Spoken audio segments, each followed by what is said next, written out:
성경에는 수백 명의 인물들이 등장합니다. 우리가 창세기로부터 시작해서 요한계시록까지 쭉 읽으면서 만나는 인물들 하나하나마다 다 우리를 감동시키는 참 영적인 자산을 갖고 있고 또 우리에게 도전을 주는 여러 가지 요소들을 가지고 있습니다. 그 인물 가운데서 오늘 우리가 읽은 본문의 주인공 되는 다윗은 특별히 우리에게 도전적인 인물이라고 할 수가 있습니다. 누구든지 성경을 쭉 읽다가 오늘 우리가 읽은 이 본문 말씀에 오면은 잠깐 생각을 해보게 됩니다. 아마 여러분도 그런 경험이 계시리라고 봅니다. 하나님이 다윗을 보았습니다.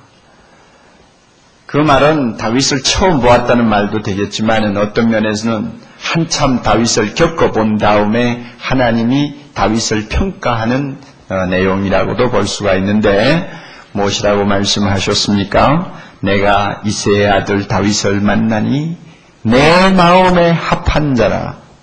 내 마음에 합한 자라. 내가 내 뜻을 이루게 하리라. 야, 이 말씀 이거 참 대단한 말씀입니다. 그러니까 마음에 합한다는 말은 마음이 맞는다는 이야기예요. 마음에 든다는 말입니다. 우리가 이런 것은 설명을 안 해도 잘 알잖아요. 인간관계에서 마음이 특별히 죽이 맞는 사람들이 있잖아요. 서로 주고받는 것 특별한 거 없어도 마음이 서로 통하는 사람들이 있죠. 하나님이 다윗을 보면서 그렇게 느꼈나 봐요. 내 마음에 꼭 든다.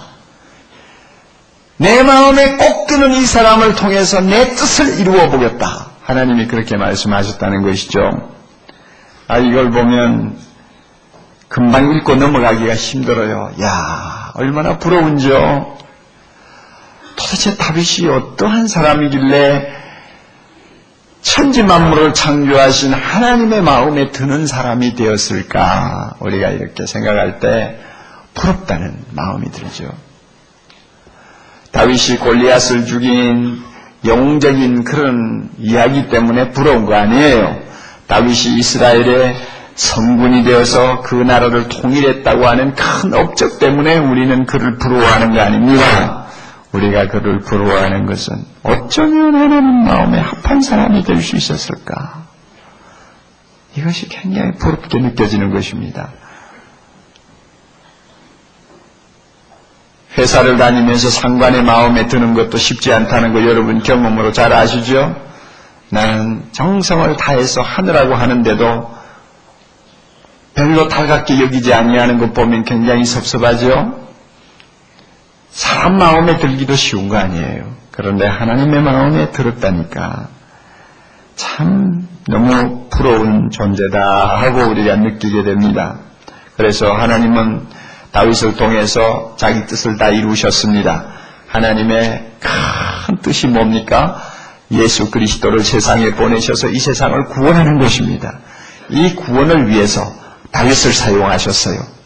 그래서 마태복음 1장 1절에 보면 처음부터 무엇이라고 나와요? 아브라함과 다윗의 자손 예수 그리스도의 세계라. 예수님의 족보를 이야기하면서 아브라함을 들고 그 다음에는 다윗을 들었어요. 3000년 이상 되는 구약의 긴 역사를 통해서 예수님의 혈통이 이어져 내려왔는데 그 혈통에 관계되는 모든 사람 다 삭제해버리고 아브라함과 다윗의 자손 이렇게 이야기합니다. 그 말은 뭡니까? 다윗이 예수님이 세상에 오시는 길을 닦아놓는데 결정적인 역할을 했다는 것입니다. 하나님이 다윗을 사용하셨어요. 왜? 자기 마음에 드는 사람이니까 사용하셨어요. 우리는 다윗과 같은 사람이 될 수가 없어요. 다윗은 다윗이고 우리는 우리입니다. 다윗이 한 일을 우리가 대신 할 수 있는 것도 아닙니다. 하나님이 다윗에게만 특별히 맡기신 일이 있어요. 그러나 다윗을 보면서 우리가 한 가지 욕심낼 수 있어요. 나도 하나님의 마음에 합한 사람 좀 될 수 없을까 하는 욕심이에요. 소원이에요. 만군의 여호와 하나님, 오늘도 살아계시고 영원토록 살아계셔서 영광과 찬양을 받으실 그 하나님의 마음에 다윗처럼 드는 사람이 좀 될 수 없을까? 이런 소원은 우리가 성경을 읽으면서 다윗을 만나면 반드시 가져야 됩니다. 어떤 유명한 목사님은 이 본문 말씀을 읽다가 너무너무 도전을 받고 다윗이 부러워가지고 갑자기 자기 영어 애명을 다윗으로 고쳐버렸죠. 이미 그분의 이름은 영어 이름이 포울이에요. 바울인데 온 세계적으로 이미 다 알려져 있는 이름이요. 뭐 인쇄물마다 다 들어가 있는 이름인데 그 이름을 갑자기 하루아침에 다윗으로 바꾸어버렸단 말입니다. 그래가지고 다들 웬일이냐 하고 소동을 벌인 때가 한 번 있었어요. 그런데 그 목사님의 변명이 이거예요.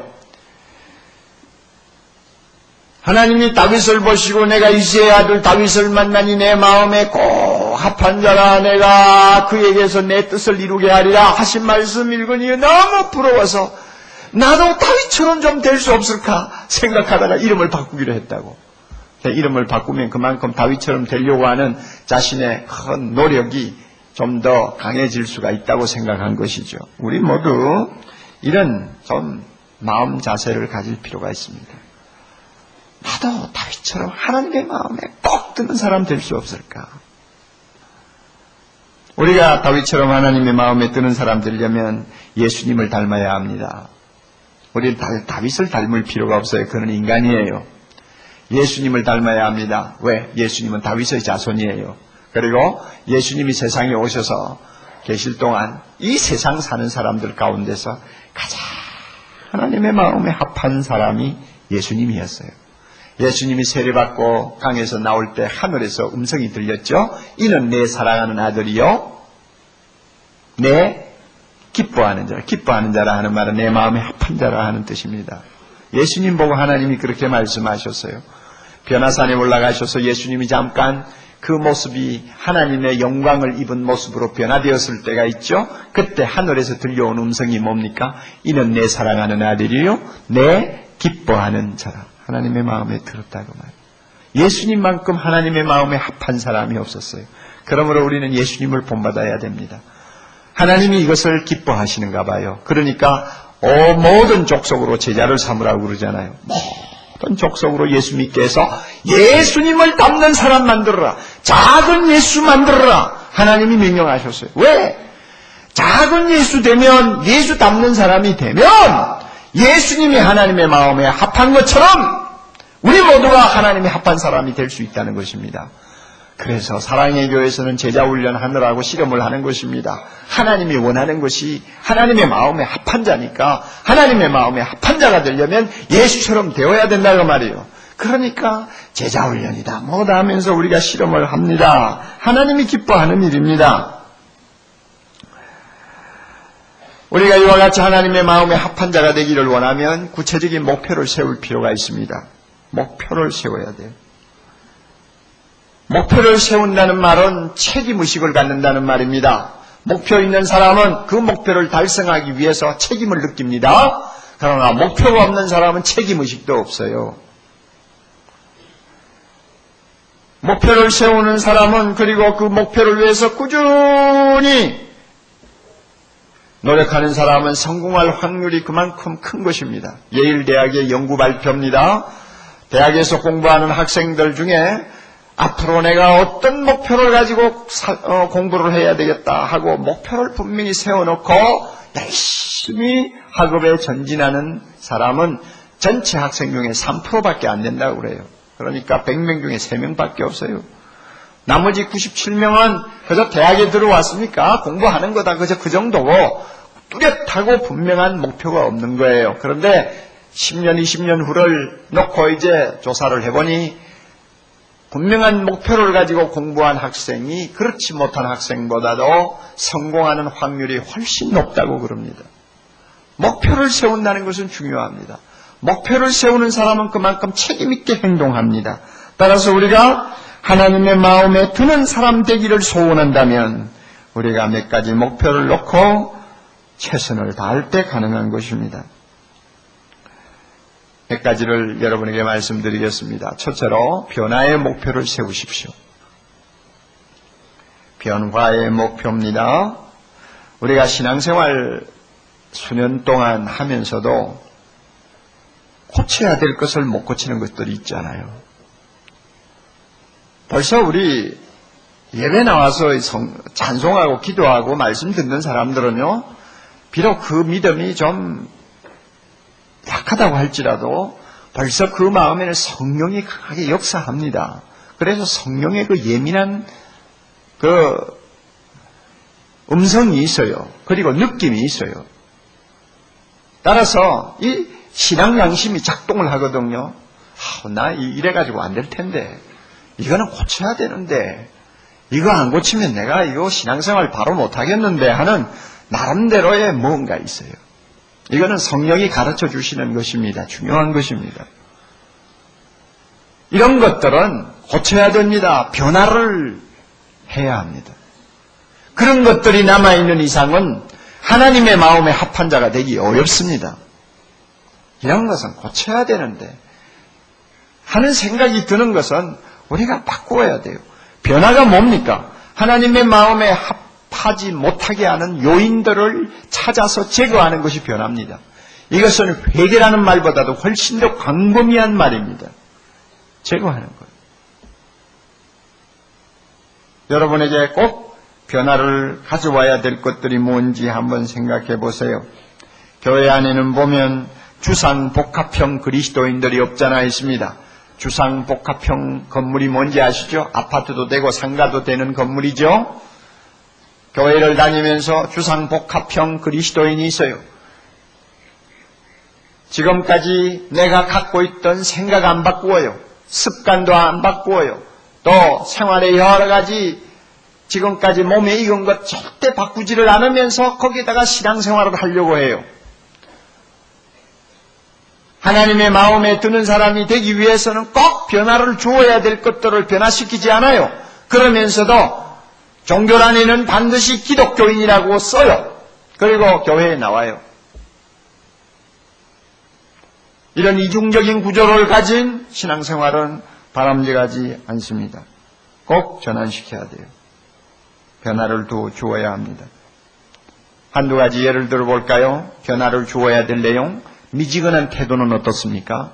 소극적인 태도 말입니다. 신앙생활하는 데 있어서 소극적인 태도요. 아침 이렇게 이럴 때 교회에 나와서 예배 드리시는 여러분들의 태도를 놓고 소극적이라고 말하기는 어려울지 모르지만 그러나 우리 가만히 생각해 보면요. 미지근한 것들이 있어요. 그 사람의 성격이 절대 소극적이 아니에요. 골프 하는 거 보면 그 사람 절대 소극적인 사람 아니에요. 직장 생활하는 거 보면 누구한테도 안 지겠다는 투지가 있는 사람이에요. 뭐 하나 잡았다는 끝을 보는 성격이에요. 그럼에도 불구하고 신앙생활에 대해서만은 미지근하다 그 말이에요. 주일날이라도 좀 더 일찍 일어나서 준비하고 나오면 얼마나 좋아요. 그런데도 신앙생활은 너무 미지근하니까 시간 맞추어서 오다가 보면 지각하고 어떤 때는 10분도 늦고 15분도 늦고 그렇지 않아요? 이 미지근한 상태 이것을 가지고 하나님을 기쁘시게 하지 못합니다. 하나님의 마음에 들 수가 없어요. 이런 사람 하나님이 싫어해요. 얼마나 싫어하는지 아세요? 요한계시록 3장 16절 보면 예수님이 하신 유명한 말씀 있잖아요. 라오디게아 교인들이 성격들이 그랬는지 영적으로 병이 들어 그랬는지 미지근했어요. 그래가지고 적극 성이 없어요. 가슴에 뜨거운 열정이 식어버렸어요. 그러니까 주님이 말씀하셨어요. 네가 이같이 미지근하여 덥지도 아니하고 차지도 아니하니 내 입에서 너를 토하여 내치리라. 내 입에서 너를 토해버리겠다. 내 입에서 너를 토해버리겠다. 하나님 싫어한다는 이야기죠. 미지근한 태도는 싫어합니다. 미지근한 이런 태도, 소극적인 신앙 태도가 습성이 되어버리면 참 어려워집니다. 뭐든지 습관이 되기 전에 고쳐야죠. 그것이 습관이 되어버리면, 습성이 되어버리면 이거는 구제불능이 될 수 있습니다. 제가 사랑의 교회 시작하고 나서 23년 동안 지켜보는 형제들 가운데서 아직도 그 미지근한 신앙 태도를 고치지 못해가지고 이제는 구제불능이 된 사람들이 있어요. 나이도 23년을 더 먹었으니까 이제 나이까지 많아져가지고 어떻게 할 도리가 없어요. 그래도 교회는 다녀요. 참 답답해요. 너무나 답답해요. 하나님이 그래도 천국에는 받아주시면 좋겠는데 잘못하면 쫓겨나올 확률도 있어요. 습성이라는 것은 중요합니다. 션 코비가 말한 것처럼요. 그는 습성을 이렇게 의인화시켜가지고 말을 했습니다. 습성이라는 놈을 잘 다루면 세계를 얻게 만들지만 습성이라는 놈을 잘못 다루면 나 자신을 파괴하게 만든다고 했습니다. 그래서 이런 말을 했어요. 나를 선택하십시오. 나를 훈련시키십시오. 나를 엄격하게 다루십시오. 그리하면 나는 당신의 발 앞에 세계를 주겠습니다. 그러나 나를 우습게 대하면 난 당신을 파괴할지 모릅니다. 내가 누군지 아십니까? 나는 습성이라는 존재입니다. 그래서 습성이라는 거 잘 선택합니다. 좋은 습성 선택해서 잘 훈련하고 엄격하게 다루면 그 좋은 습성 때문에 내가 세계를 얻을 수 있어요. 그러나 나쁜 습성을 내가 받아가지고 그것을 내 몸에 그저 자리 잡게 만들면요, 결국은 내 자신을 파괴시키고 맙니다. 신앙생활에도 마찬가지예요. 신앙생활에도 좋은 습성이 있고 나쁜 습성이 있어요.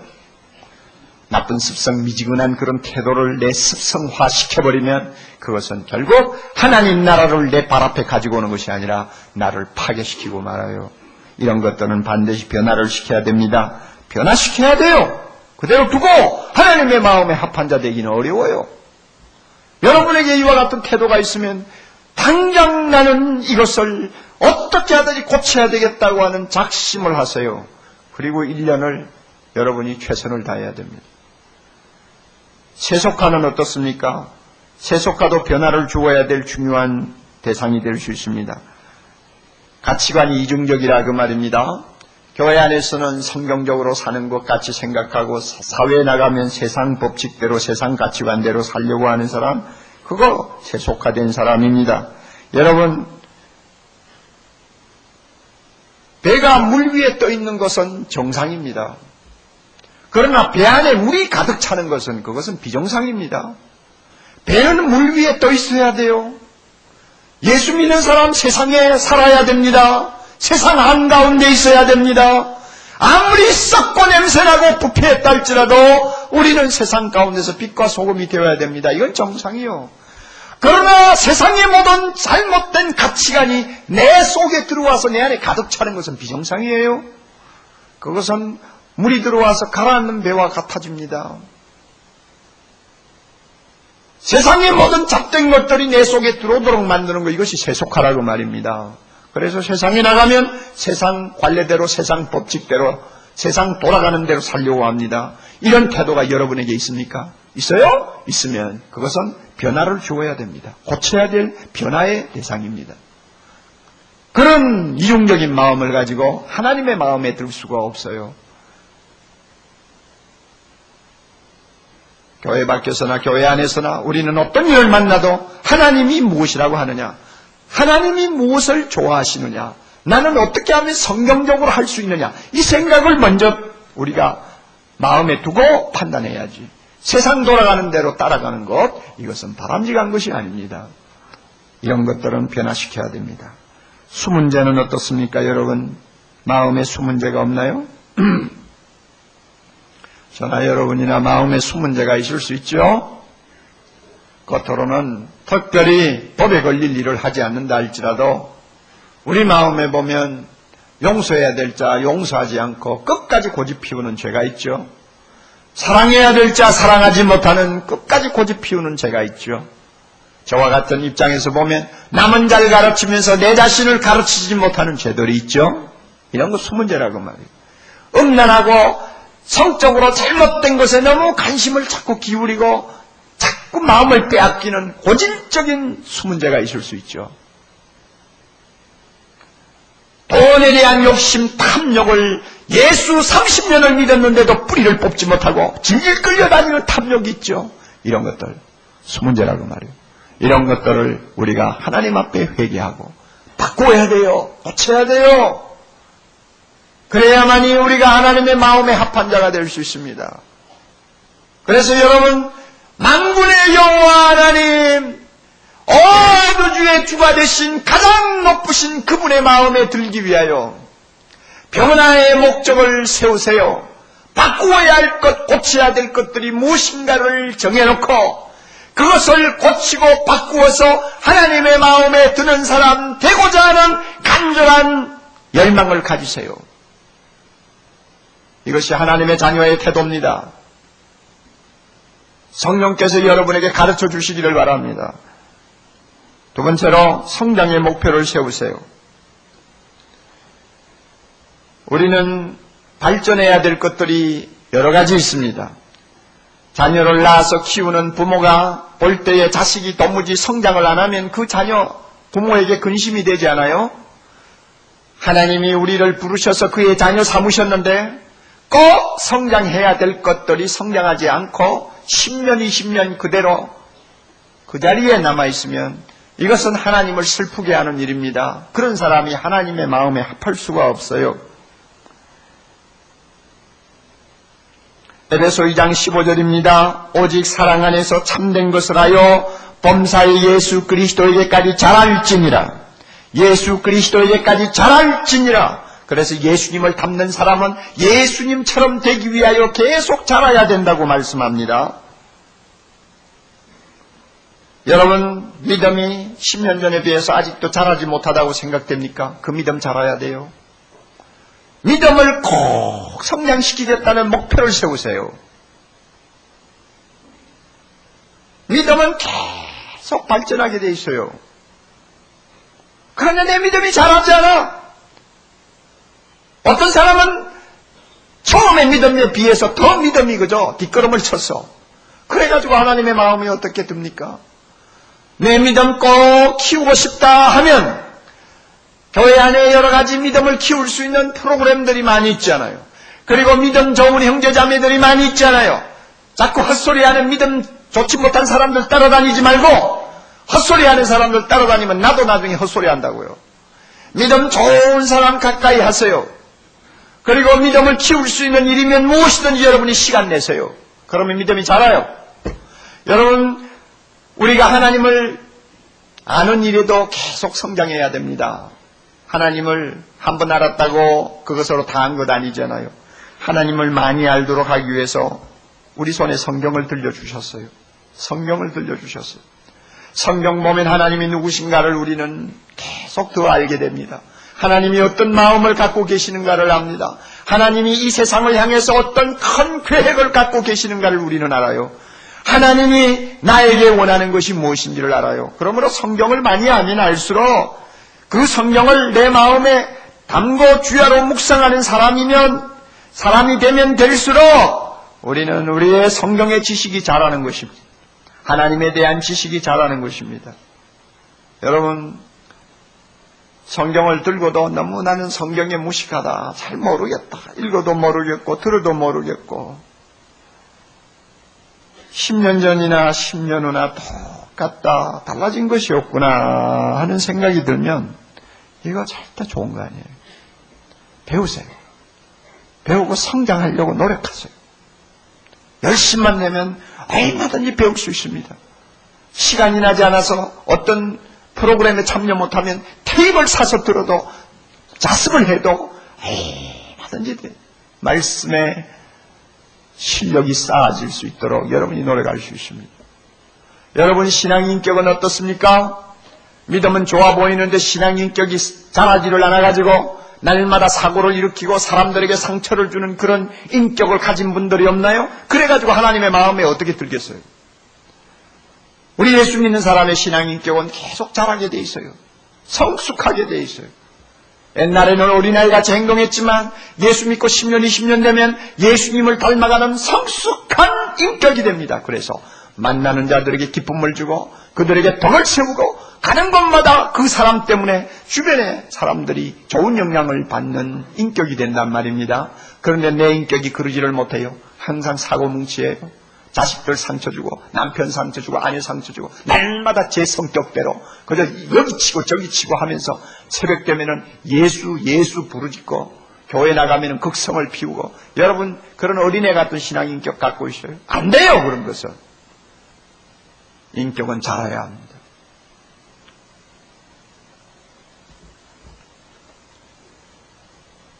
이런 것들을 우리가 솔직하게 시인하고 내 믿음을 키워야 되겠다. 하나님의 말씀에 대한 지식을 계속 키워야 되겠다. 내 신앙 인격도 키워야 되겠다. 이래서 성장의 발전의 목표를 정해놓고 우리가 노력하면 하나님의 마음에 드는 사람 될 수 있습니다. 세 번째로요, 헌신의 목표를 세우시기 바랍니다. 헌신이란 하나님이 기뻐하시는 일을 위해서 매일 신실하게 사는 삶을 말합니다. 헨리 나우엔의 말을 빌리면 가장 위대한 도전이 바로 이 헌신입니다. 이 헌신이란 뭐냐? 매 순간마다 결정해야 할 신실한 삶이라고 그랬어요. 그래서 그는 다시 이어서 말합니다. 당신이 먹고 마시고 일하는 것이 더 이상 하나님의 영광을 위한 것이 아니라면 지금 당장 그만두어야 합니다. 당신이 먹고 마시고 일하는 것이 더 이상 하나님의 영광을 위한 것이 아니라면 지금 당장 그만두어야 합니다. 죽으라는 소리죠. 먹고 마시는 것까지 그만두라니까. 모든 것을 하나님의 영광을 위해서 드리고자 하는 신실한 자세, 이것이 헌신입니다. 위대한 종교개혁자 존 칼빈도 비슷한 말을 했어요. 주님께서 우리를 구원하신 목적이 어디 있는지 압니까? 우리 자신과 우리의 모든 지체를 그분에게 거룩하게 드리도록 하기 위해서 구원했습니다. 그래서 구원받은 우리는 내 것이 하나도 없어요. 모두가 하나님의 것이에요. 그러므로 하나님의 영광을 위하여 드려야 되도록 되어 있습니다. 모든 것은 하나님에게 돌아가야 합니다. 로마서 11장 36절 위대한 선언이 있습니다. 이는 만물이 주에게서 나오고 주로 말미암고 주에게로 돌아감이니라. 영광이 그에게 세세에 있으리로다. 주에게로 돌아가리라. 그렇잖아요. 만물은 하나님의 손에서 만들어졌습니다. 하나님의 손에서 나왔어요. 그리고 지금 하나님의 손에서 이 만물, 모든 우주 만물이 보존되고 있어요. 그리고 결국은 이 모든 우주 만물이 하나님의 손으로 돌아갑니다. 하나님에게로 돌아가게 돼 있어요. 그러므로 우리의 삶 전부는 하나님에게 드려지는 것이어야 합니다. 하나님의 손에 다시 돌려드려야 합니다. 이것이 헌신이라고 말이에요. 내 것이라는 건 하나도 없어요. 여인숙과 같은, 여인숙에서 하룻밤을 보내는 것과 같이 허무하게 살다가 가는 인생, 이 인생은 남겨놓고 가서는 안 됩니다. 움켜쥐고 있다가 끝내서는 안 됩니다. 이 모든 인생에 있어서 하나님이 나에게 맡겨놓으신 것들은 내가 사용하면서 전적으로 하나님의 영광을 위하여 드려야 됩니다. 그리고 마지막에는 남아있는 것이 없도록 내 몸, 내 시간, 내 달란트, 내 재물, 내 모든 인생의 전부를 하나님의 손에 드리고 하나님 앞에 서야 비로소 하나님의 마음에 합한 사람이 될 수가 있어요. 이런 목표를 가지고 우리가 살아야 됩니다. 헌신의 목표입니다.